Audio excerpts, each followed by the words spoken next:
நானும் போய் கை நீட்டினேன், என்னை தள்ளி விட்டாரு. அப்புறம் ஏதோ தீர்த்தத்தை எல்லாருக்கும் நான் போய் கை நீட்டினேன், தள்ளிட்டாரு. ஏதோ தேவையில்லாமல் ஒருத்தன் வந்திருக்கான்னு. அப்புறம் இளைய சொன்னார், இவன் தாங்க டைரக்டர். அதுக்கப்புறம் ஒரு என்கிட்டயே மாத்திரம் சொன்னார். மாத்திரம் அந்த அளவுக்கு என்னை பார்த்தா டைரக்டராகவே தெரிய மாட்டேன். அப்படி ஒரு உருவம் இருந்த என்ன, இவன் ஒரு டைரக்டராக ஒரு கதை சொல்கிறான், இவன் நிச்சயமாக ஒரு நல்ல படம் எடுப்பார் நம்பி எனக்கு காட்சிட்டு கொடுத்தாருல, அந்த தெய்வத்தை நான் இன்னத்துக்கு மறக்க மாட்டேன்.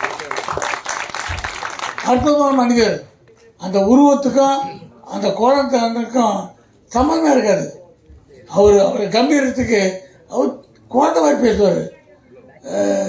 என்கிட்ட நான் டைரக்டர்கிட்ட வந்து எங்கள் டைரக்டர்கிட்ட வந்தால ஒரு சொல்லிக் கொடுக்குற காரணம் இல்லை, இப்படி பண்ணுங்க அப்படி பண்ணுங்க நீ இல்லைங்க அப்படிலாம் பேசுவேன். அதை நாசுக்கு அவர் சொல்லுவார், பாண்டி நீ நல்லா சொல்கிற, ஆனால் சொல்கிறது ஏதோ கொஞ்சம் செய்தாப்பட்டெலாம் வருது, அதெல்லாம் கொஞ்சம் கட் பண்ணு அப்படின்னு தோளில் கை போட்டு ஹவு டு பிஹேவ், எப்படி மற்றவங்கிட்ட பழகணுன்றத கற்றுக் கொடுத்த மாமனிதர் பிரபு சார் தான். ஏன்னா சினிமா கற்றுக்கிட்டோம் அண்ணா இல்லை, இந்த உலகத்தில் எப்படி பிழைக்கணும், யாராருக்கு எப்படி பழகணும், யாராருக்கு என்ன மரியாதை கொடுக்கணும், அதெல்லாம் பெரிய விஷயம். ஒரு ஒரு யூனிவர்சிட்டி மாதிரி அவர் அற்புதம் சொல்லி கொடுத்தாரு.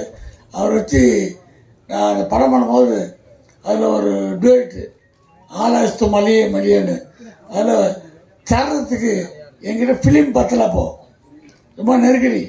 அதில் சரணம் முழுக்க ஒரே ஷாட் வச்சார் சார். அவர் வேலையில் எடுத்துக்கிட்டு ஆடினார். கோல்டன் பீச் தான் எங்களுக்கு பெரிய லொக்கேஷன், கோல்டன் பீச் தான். கோல்டன் பீச்லாம் எடுக்கிறீங்களா அப்படின்வாங்க. அப்போ அவ்வளோ பெரிய ஷூட்டிங்கு அங்கே எடுத்தேன். 2 சரணமாக ஒரு ஷாட்டு எடுத்தாச்சு. வந்து அதை எடிட்டிங்கில் வச்சு பார்த்தா அது சிங்க் ஆகலை, பேட்ரி கொஞ்சம் லோவாக போட்டிருக்காங்க, பேட்ரி மாற்றலை. அப்போ இருந்து மறுபடிக்கு அப்போ சிங்க்கு பாட்டு முடிஞ்சு போச்சு, டான்ஸ் ஆடி அதுக்கப்புறம் சவுண்டு கொஞ்சம் இருக்குது. ஐயா பிரச்சனைட்டு அதை பார்த்து ஒரு நாளைக்கு அப்புறம் அந்த ஒரு 6 ஃப்ரேமை ஃப்ரீஸ் பண்ணி அடுத்த ஃப்ரேம்லேயே ஒரு 6 ஃப்ரேம் ஃப்ரீஸ் பண்ணி அந்த ஃப்ரீஸை மிக்ஸ் ஒரு டிசால்வ் மாதிரி பண்ணி விட்டோம். அதை இதுலேருந்து அது மாறும்போது ஃப்ரீஸாக வரும். அப்பா அப்படின்னு தப்பிச்சோம். தியேட்டரில் அதை பார்த்த உடனே அந்த ஷாட்டை நாங்கள் தப்பு பண்ணதை அட்ஜஸ்ட் பண்ணியிருக்காங்க. அந்த ஷாட்டு கிளாப்ஸுங்க சின்ன அது தப்பாக கண்டுபிடிச்சாங்க ஜனப்படா விஜய் பறகுது.